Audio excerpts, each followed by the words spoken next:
more science fiction, kind of space travel, but not exactly. I am a big fan of Doctor Who, and I've been watching the series, and I usually will hold off until an entire season drops, because they do the episodic drop where it takes quite a long time for all of them to come out.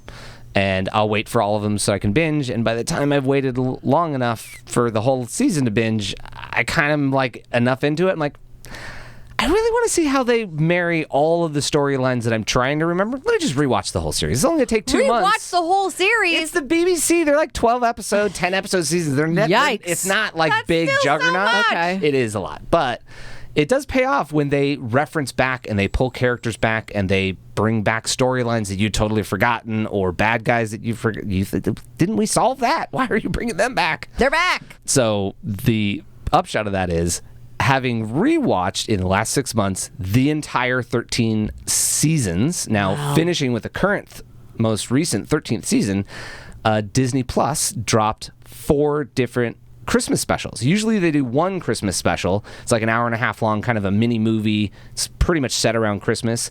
But at the end of the last season, there was a regeneration that we were not expecting, and a recurrence of a doctor's face we were not expecting. And so then they kind of like, usually at the end of a season, if you're going to do a regeneration, what you're really doing, which is what they did in the original series, is we cannot afford that actor. We are recasting that actor. Oh, jeez. Yeah. That's not the case anymore so much, but it is like you regenerate and you're getting a different actor as the doctor, and a different kind of storytelling and a different position for that character because they've matured some through that other doctor.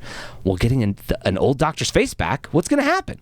Well, they are playing that out in these 4-hour-plus long specials, which is pretty fun.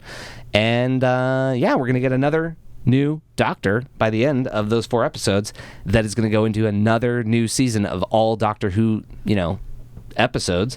And the new doctor... Yeah, who is it? Ncuti Gatwa. Oh, right. I love him. Yeah. He was in Sex Education, the English comedy series. Yeah, he's fantastic. Yeah, so not a whole lot of time with the new doctor yet, and I'm excited to see how they grow that character, because from the previous series, the last doctor, before that's, regeneration, bi-generation, I think is what they said in the series. The previous doctor, Jodie Whittaker, gave enough to that character that you could tell the frantic energy that she brought to it, she just was not dealing with any of the emotional stuff. She was like checking it and putting it away and not handling it, and just on the adventure side of stuff. She was really playing up this, I can see there's an end. And even though I'm fighting against it and I'm playing all the cards I can against it and trying to, write all these things that are not actually lining up with what I know about myself, and as I learn more about myself, I can see I've only got adventure. I better